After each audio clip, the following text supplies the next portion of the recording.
Welcome everyone, and thank you for joining us today. We're excited to explore one of the most important questions facing education today. How do we intentionally prepare students, not just for college, but for life? And today's conversation with Maurice Traylor will introduce the concept of human fluency and provide practical strategies for helping student athletes build the leadership, communication, adaptability, and purpose they'll need to thrive in an increasingly complex world. Mo, we're really grateful to have you with us today and super excited for you to share your expertise and your perspective. So my friend, I'd love to give you the floor here. I appreciate you, Jeff. Thank you so much. And thank you everyone for carving time out of your day, especially during the summer, to chat with me about this concept of human fluency. I'm very grateful for the opportunity to have this discussion today. So as Jeff mentioned, my name is Maurice Traylor, but as he mentioned again, please feel free to call me Mo. I currently serve as Associate Director of Admissions and Community Success Initiatives here at Wayne State University in Detroit, Michigan. And I've spent the last 15 plus years working with students. And when I look back on that journey, one of the things I'm most grateful for is that I've had the opportunity to see higher education from a lot of different perspectives, serving students across admissions, career services, first year experience courses, professional development, and student success at multiple institutions, including University of Michigan, Michigan State University, Detroit Mercy, and Marygrove College. Across all of those roles, I've had the opportunity to work with thousands of students at different stages of their journey. And despite the different campuses, different job titles, and different responsibilities, I kept finding myself asking the same question. What do students actually need to thrive? Not just in the classroom, not just in college, but beyond the classroom. And that question has helped shape my career, and it's what brings us together today.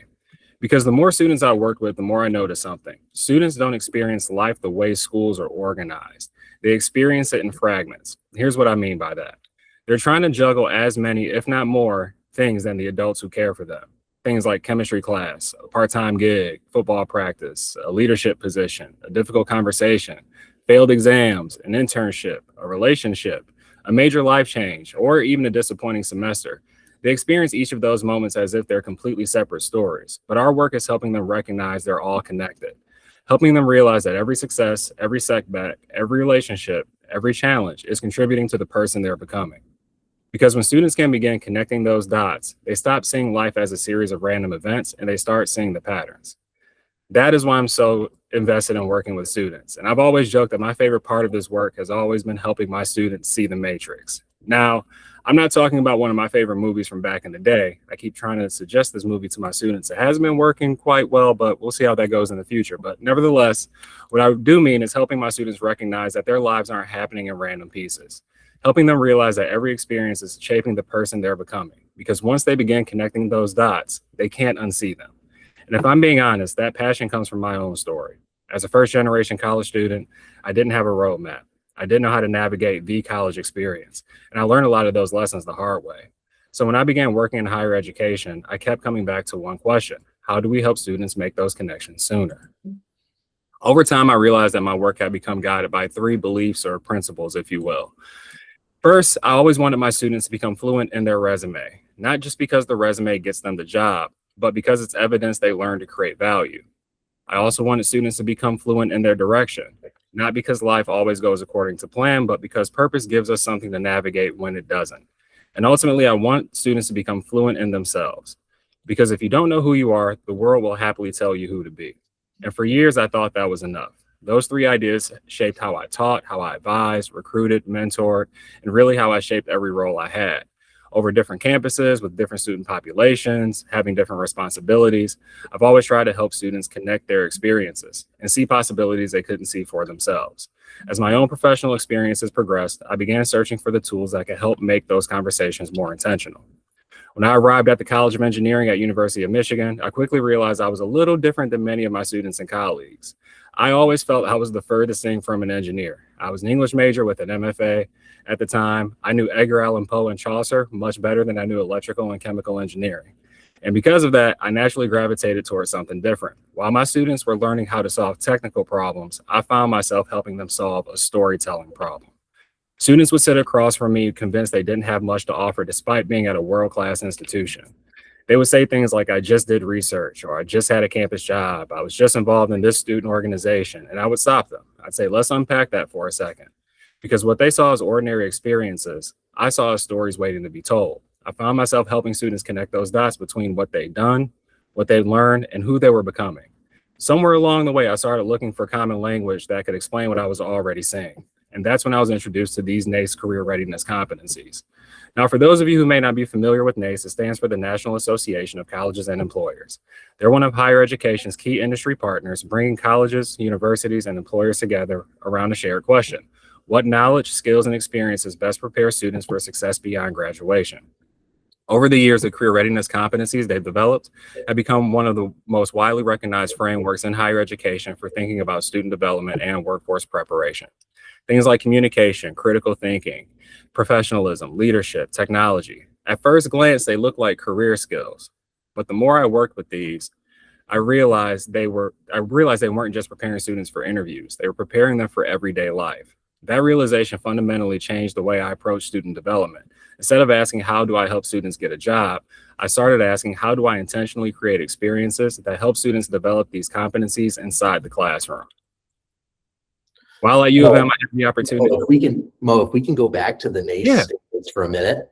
Absolutely. Just real quick, a big part of our mission at Polaris Athlete is to utilize sport as that vehicle for these students as individuals, connecting their interests, strengths, and values. And by coinciding with the career readiness competencies of NACE here, I feel as though that lines these conversations that we have as stakeholders coming to the table with these students in regards to who they are and where they want to go. From your experience working with students, I'm excited to dive into that next slide there, but from your experience working with students, man, how receptive are they in those initial conversations to another, framework as it relates to competencies such as NACEs? Yeah, that's a fair question. In my experience, they quite frankly have been a little hesitant at first because for them, they don't really see a lot of value when you're just talking about, hey, communication is great, critical thinking is great. You all should be, a little more professional, so to speak. But when you really start to unpack them and help them realize that they already have a lot of these skills, it's really just about how you frame them and where you frame them, whether it's within the context of a classroom, a lecture hall, or on the field or off the field. That's when they start to really, quite frankly, get a little bit excited about really trying to further develop these competencies. And for me, being at the post-secondary level, it's been great to be able to connect these to job paths and pathways to success beyond the classroom, because now they've been able to see that, hey, once I really invest in these skills, I can see how they can benefit me within the classroom, but also as a way to get to that dream job that I want. And for us, that's always been the goal, at least for my work in post-secondary, was always to make sure that they were getting to whatever they deemed success to be beyond the classroom. Right. Awesome. Awesome. I appreciate that question. Thank you so much. And to that end, if anybody has any questions throughout, please feel free to fire away. I'm happy to have the discussion as we work through. So to that end, when I transitioned, while at U of M rather, I had an opportunity to teach several career development courses for a few different student populations, undergraduate engineering students, graduate students, as well as a section designed specifically for international students. And as I just mentioned, rather than only focusing on salary negotiations and interview preparations, I was really helping students unpack their stories. So for my undergraduate students, it was about helping them discover their direction and helping them recognize the experiences they thought were ordinary, like student orgs, part-time jobs, research projects, were actually teaching them valuable skills. Similarly, with my international students, it was about helping them recognize strengths they already possessed. Many of them spoke multiple languages. They had demonstrated incredible resilience by navigating entirely new cultures, educational systems, and environments, and being able to acclimate to those successfully. They didn't need more experiences. They needed someone to help them recognize the value of the experiences they already had. And for my graduate students, the challenge wasn't building experience, it was helping them communicate it, especially those within some of those STEM fields, helping them communicate and connect years of experience, research, leadership, and technical expertise into a story that employers could ultimately understand. So that goal became clear across all three of those sections, which was to try to help my students understand that today's experiences are quietly shaping tomorrow's opportunities. And while NACE gave me, the language and they helped me transform the conversation around career readiness, I really became convinced at that point that career development couldn't be something we waited until senior year to talk about. This is something that I dealt with as a first-gen student when I went to career services for the first time 3 weeks before graduation. And I said, hey, I heard you guys help students get jobs around here. They said, we sure do, but you should have been here 4 years ago. So to that end, what have we been introducing these competencies too late? I really started to think we had to be much more intentional, because before their career competencies, they're really college competencies. And ironically enough, I had an opportunity to explore that a little bit further up the road at Michigan State. So when I transitioned from career services into student retention at MSU, I feared that I was leaving that notion of career development behind. I couldn't have been more wrong. The same competencies that employers were looking for during interviews were the very same competencies my first year students were struggling to develop. Jeff and I just talked about that. So things like communication, critical thinking, professionalism, and so forth, those aren't just interview skills. Once again, those are life skills. And that realization completely changed how I thought about teaching. I stopped asking, how do we prepare students for interviews? And I started asking, how do we intentionally develop these competencies while students are still navigating the college experience? That led me to redesign a first-year course in the College of Engineering at MSU called EGR 160, where I had an opportunity to embed those NACE career competencies as bi-weekly learning outcomes for our students. So students didn't just learn about communication, they practiced it. They didn't just hear about teamwork, they experienced it. Leadership wasn't a lesson we talked about once, it became part of everyday classroom experiences. And reflection, which is something that I'm very big on, became a structured habit, helping students connect what they were doing with who they were becoming. And one of my favorite examples of this was our semester-long group podcast assignment. On the surface, it looked like a communication project, but students were actually practicing nearly every NACE competency at the same time. They had to communicate professionally, divide responsibilities, navigate conflict, give and receive feedback, manage deadlines, and present ideas to an audience around a problem they were passionate about solving. And that's when it really clicked for me. When we intentionally design meaningful experiences, students don't just learn competencies, they really begin living them. And when I later had an opportunity to return home to Wayne State, which is also my alma mater, I realized I wasn't chasing a new mission. I was still asking that same question of how can we help students develop these competencies before those consequences become real? And for a while, I thought I found the answer. Introduced these competencies earlier, as I just mentioned. Then something changed. And as the world around my students was rapidly changing, I found that matrix itself had evolved, which also means our approach to student development needs to evolve with it. So in looking at what our students are navigating nowadays, all while I was teaching career development and trying to leverage these competencies in different ways, I really found that these skills were helping our students translate their education into career opportunities, but I really wanted to find a way to introduce them much earlier on and really embed it as a dedicated structure. So as my career progressed, I began noticing something different. These weren't just workplace competencies anymore. They had become life competencies. And in a world shaped by artificial intelligence, constant connectivity, and increasing complexity, students don't just need these skills to get a job, they need them to navigate life. So things like social media, financial stress, mental health, artificial intelligence, of course, NIL navigation, constant information, school, family, and life. School, family, and life, helping students understand that today's experiences are quietly shaping tomorrow's opportunities is still the work. What's changed is the world they're trying to make sense of. So if we're trying to meet students where they are, we have to understand where they are. And this led me to asking a different question. Who exactly are we preparing nowadays? Which leads us to Gen Alpha, which I kind of got to a little earlier than expected. But Gen Alpha, the first generation to be fully immersed in digital technology from birth. And this hits home for me a great deal because I'm a father of 2 Gen Alpha daughters. One of them is right here on the screen. That's my 2-year-old Maya. So she's demonstrating a lot of what we're talking about. For them, smartphones, algorithms, and social media have always existed. Artificial intelligence isn't something they're adapting to, it's something they're growing up with. They're constantly navigating competing sources of information, opinions, expectations, and an endless stream of content telling them who they should be and what they should believe. That changes the educational landscape. Success is no longer just about acquiring information. Information has never been more accessible. The challenge is knowing what to do with it. Today's students need judgment, they need discernment, they need critical thinking, they need the ability to communicate and adapt and make decisions in environments that are constantly changing. And that's why I believe we're entering what I call a brave new world, going back to my nerdy English major life once before. But that being said, Gen Alpha is the first generation to grow up in a world where information has never been scarce, as I just mentioned. From the day they were born, they had access to smartphones, social media, and now generative AI. Researchers argue that this generation will require educational experiences that emphasize things like judgment, critical thinking, and interpretation, not because they have less information again, but because they have more than any other generation before them. The challenge is no longer finding information, it's about deciding what deserves their attention. And while students are navigating an unprecedented amount of information, they're also carrying significant financial uncertainty. According to UCLA's Higher Education Research Institute, or HERI, 56.4% of incoming first-year students reported at least some or major concern about their ability to finance their college education. For many students, college isn't simply an academic transition. It's an ongoing financial calculation that competes for their attention every day. And that's something I ran into once again as a first-generation student that I'm still seeing on a daily basis with many of my students. And they're arriving to our campuses with elevated levels of emotional strain.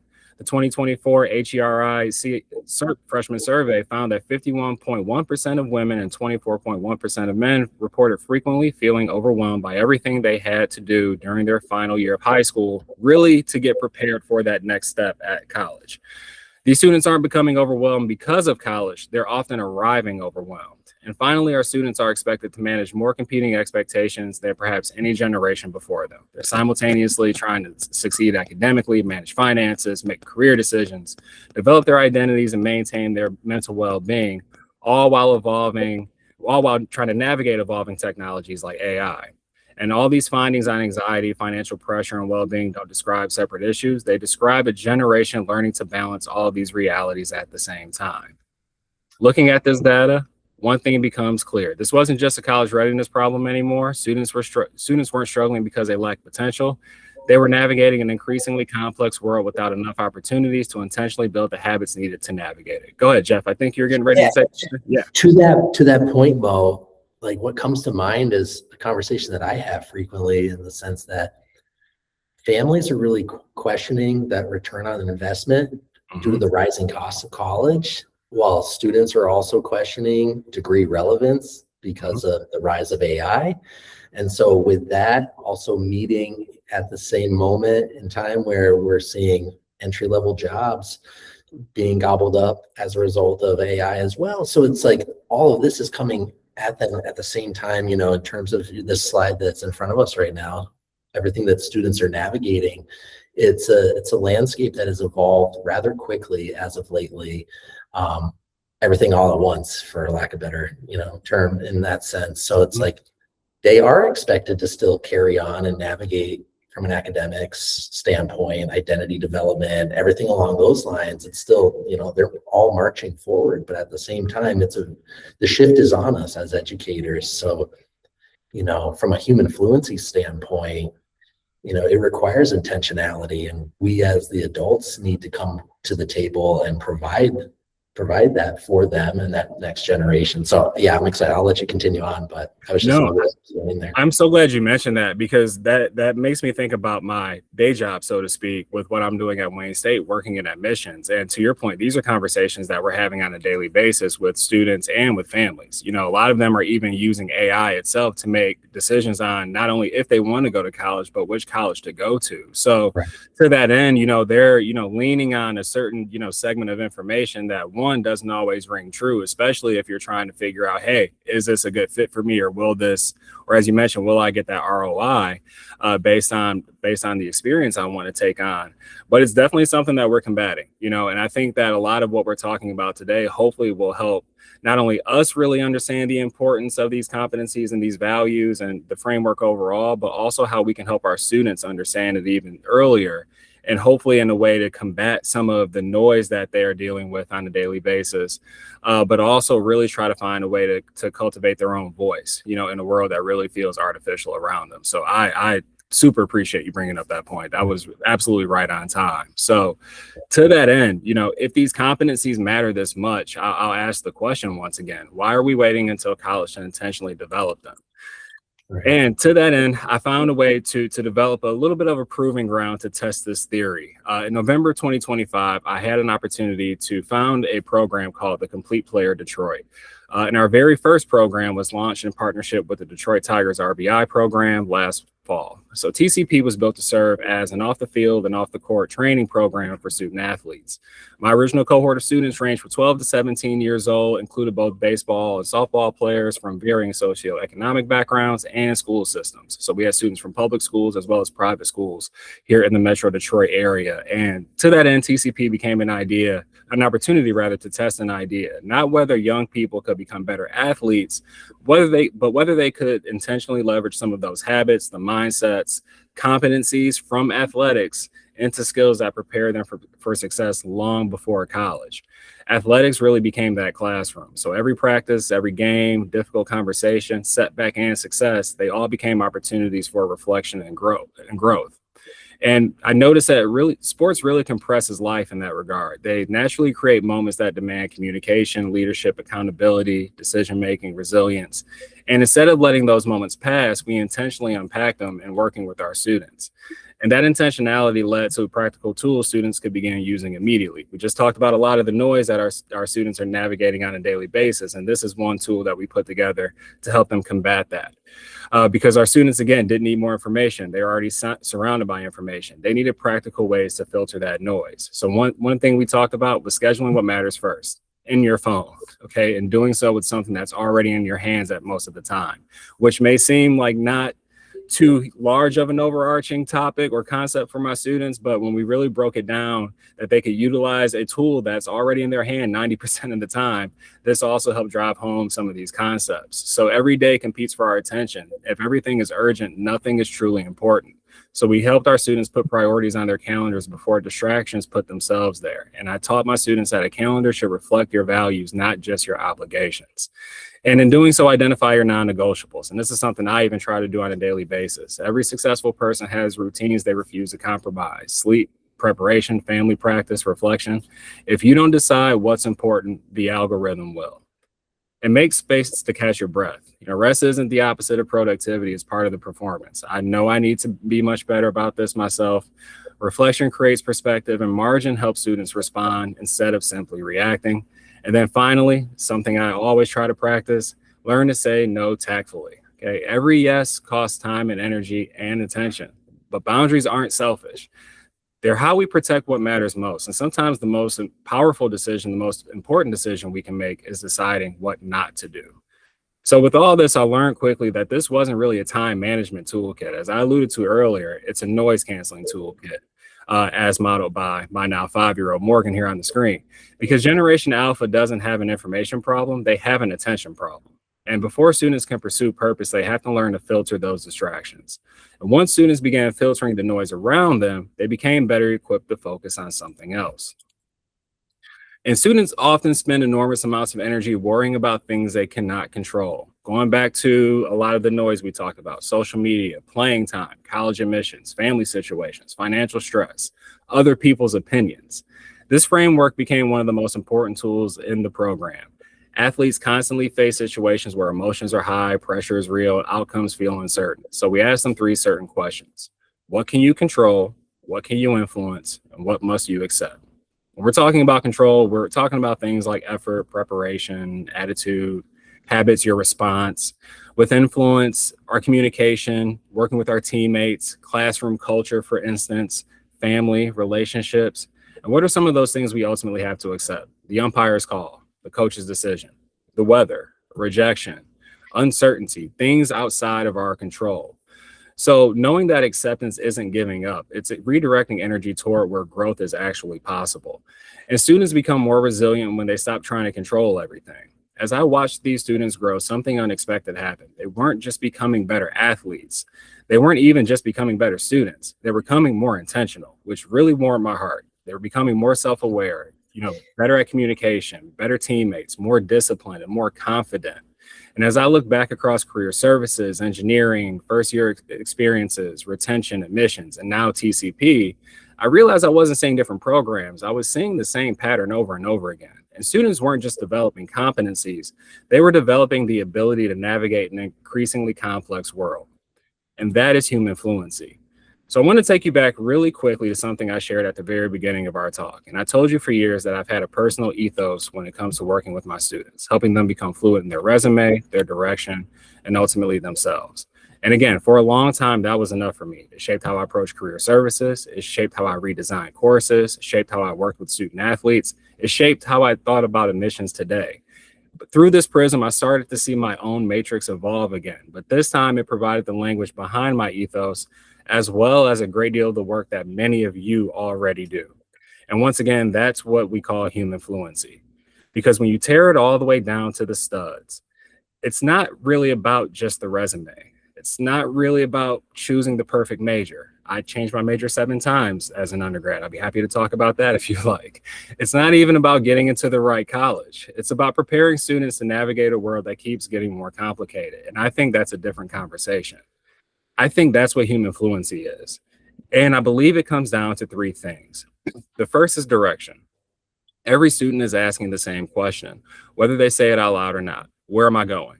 Direction is purpose. Direction is agency. Direction is learning to tell the difference between what's important and what's simply loud. It's choosing a path instead of drifting into one. That's why we talked about vision. That's why we talked about goals. That's why we built the noise canceling toolkit. Because before students can chase purpose, they have to be able to hear it. The second is identity, because knowing where you're going doesn't matter much if you don't know who's making the trip. Identity is self-awareness, it's values, confidence, resilience, emotional intelligence. It's understanding what you can control, what you can influence, and what you simply have to accept. That's why our CIA framework became so important. It wasn't a baseball or softball lesson, it was a life lesson. And then there's impact, because eventually every student has to answer another question. How am I going to make a difference? That's where communication lives. Leadership, collaboration, professionalism, contribution. It's taking your direction, grounding it in your identity, and using both to create value for someone else. That's impact. And when students have direction, when they understand their identity, and when they learn how to create impact, that's becoming human fluent. And here's why I'm so excited to share this with all of you, because as I've been talking today, I hope that many of you have been thinking, wait a minute, I've been doing pieces of this for years. And from where I'm sitting, that's exactly right. I feel like you have. Now, as a little bit of an example of how this came to be or what our outcomes were, and really diving into our framework of the competencies as well as CIA, this is some of the data that I'm happy to share from our first cohort of students from TCP. And I'm happy to say that more than 75% of our participants reported an elevation and increase in some form of our skills or an understanding of the competency, but also greater confidence in setting meaningful goals, which is one of the more powerful things I'm very happy to see. And what excited me most wasn't that the students improved, it's how they described their improvement. One of my favorite quotes from one of our rising 9th grade students, who was an 8th grader at the time, said the following: "I believe that complete player means being fully aware of your skills on and off the field, always working hard to get to that goal." And I mentioned that he was an 8th grader at the time, but he was also probably one of the more quiet kids in our class. So by the end of the program, he was trying to lead a lot of those conversations, which was awesome. So going back to Jeff's earlier question of how the students take on to some of these concepts, he was a good example of, once he understood that he already had a lot of this going for himself, he just had to frame it a different way. He really started to build up his confidence around it. And then one final example I'm happy to share in terms of how students were able to connect the dots here. TCP helped me recognize skills I use in sports that also matter in school or future careers. And this comes from one of our sophomores. And for me, I feel like this is impact.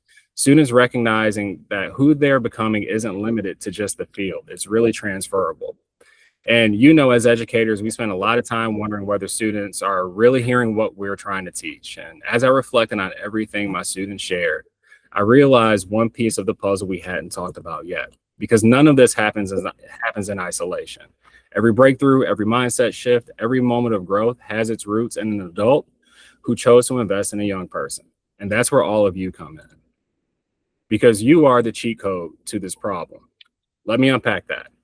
We spend a lot of time asking, what's the next program, or what's the next curriculum, or what's the next initiative? I think we've been asking the wrong question. The question isn't what do students need? The question is, who do students need? And I think the answer is sitting in this virtual room. You don't just help students pick classes. You don't just help them apply to college. You don't just solve schedule conflicts.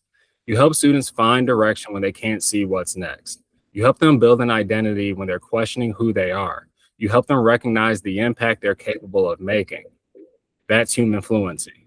So the next time a student walks into your office, they probably won't ask, can you help me develop my human fluency?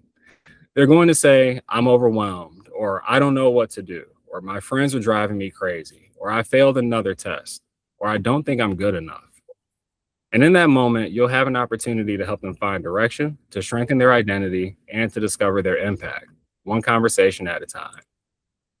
So earlier today, I told you my favorite thing about working with students is helping them see the matrix.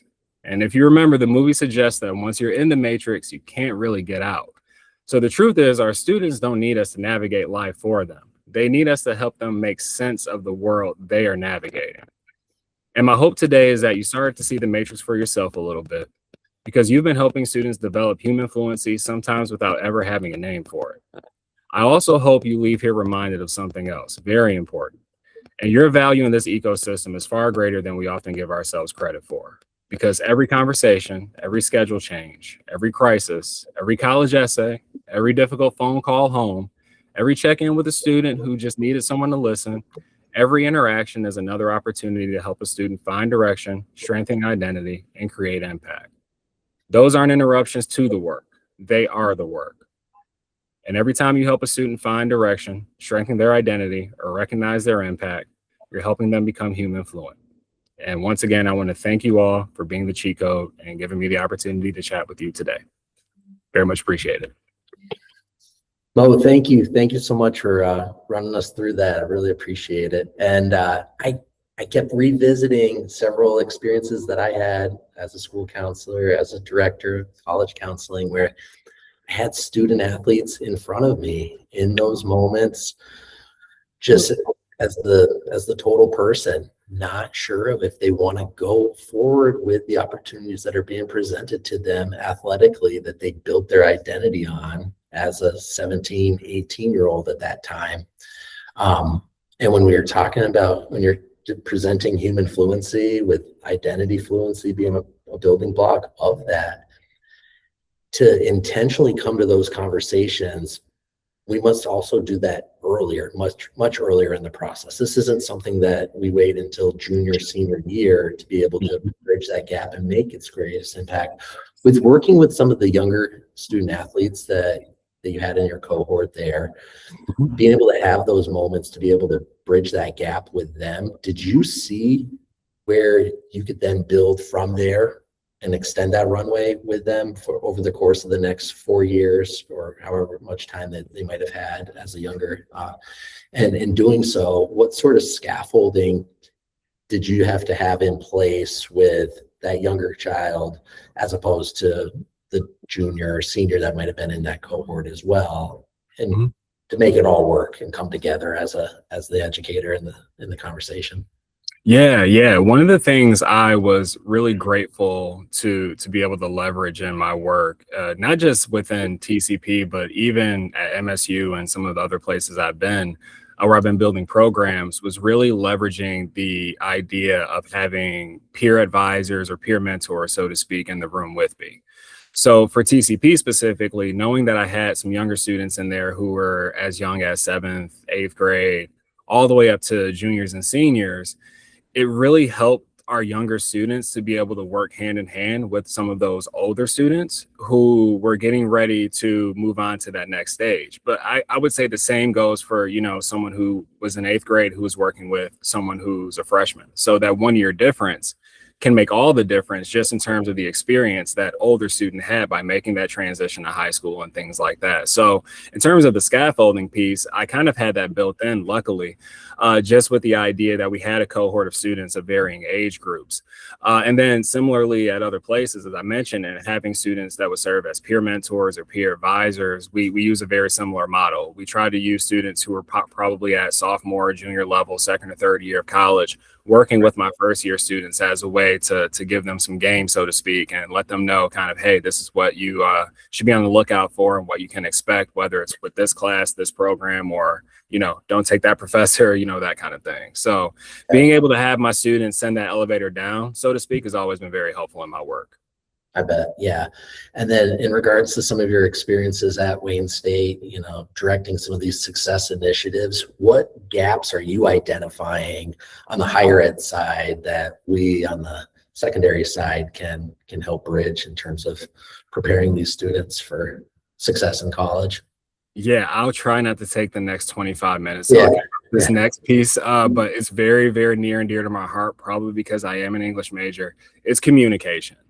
And my students' communication skills, or just trying to promote the importance of communication skills, has always been at the forefront of my work. It's been kind of the backbone of my work, my Trojan horse, so to speak, and trying to help students understand some of these other competencies. Because I feel like when you pull apart a lot of these competencies, a lot of them are rooted in communication to begin with. But knowing that they're navigating this incredibly complex world where, quite frankly, they have communication tools at their disposal who can really do the job for them.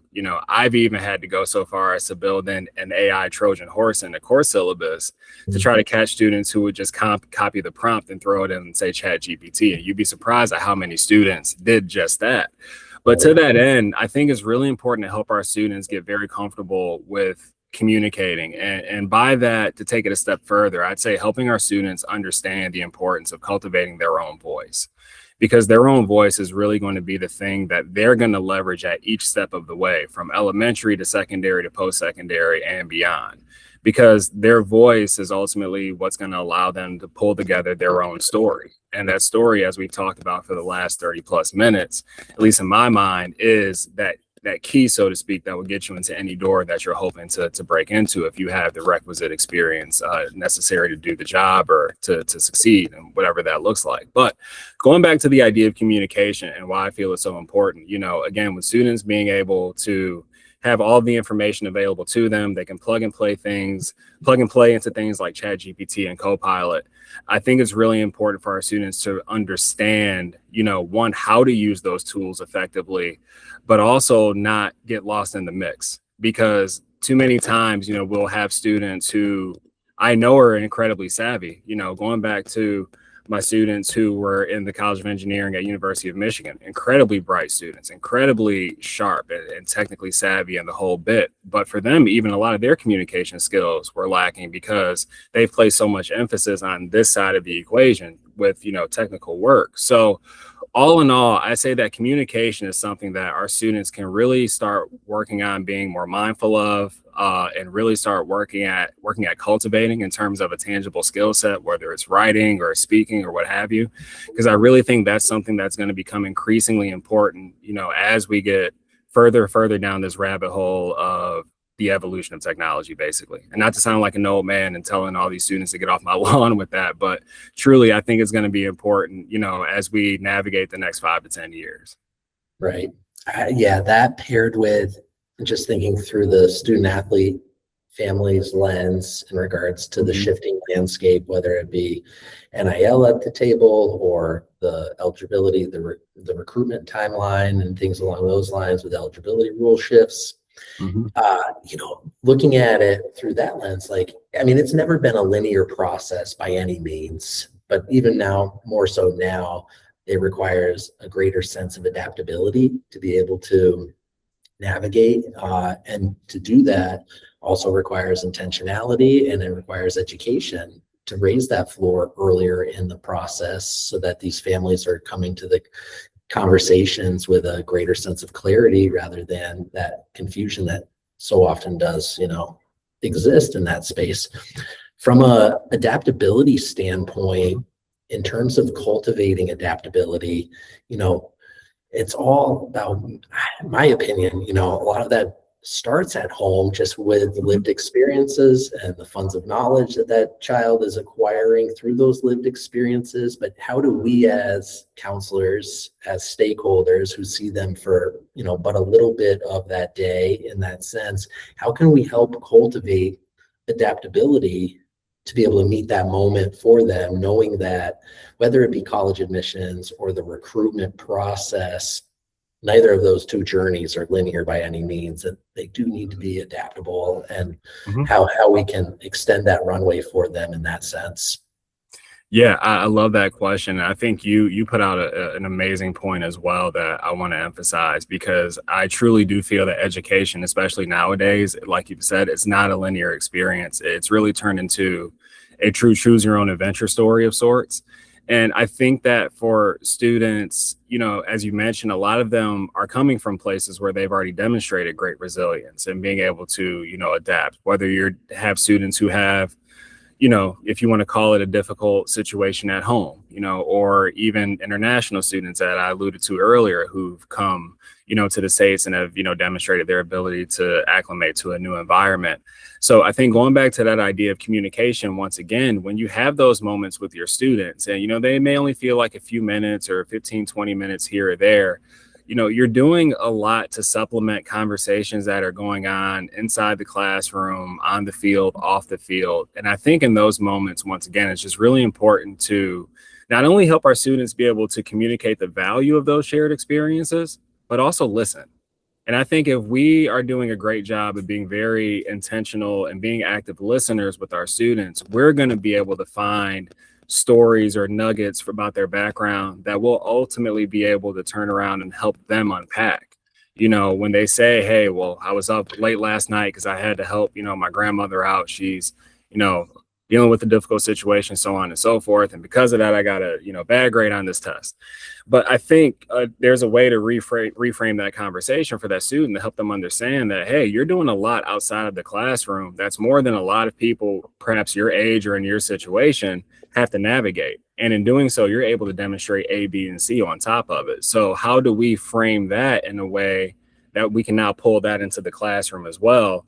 Going back to one of my earlier points of students living kind of fragmented experiences, goes back to that notion once again that part of our job is to help those students connect those dots and see that they're not so fragmented, they're not so distant. There's a lot of connectivity to those experiences, especially when we figure out a way that we can leverage one into the other. Ultimately, our students are going to be able to, once again, kind of create value for themselves, a lot of times based on the experiences that they're already coming into your offices with, as opposed to helping them or, you know, forcing them feel as if they need to go out and create new experiences for the sake of whatever the goal or the next level may be for them. Yeah. And I think really now more so than anything, like truly is the time to double down on what makes us uniquely human in regards to every aspect.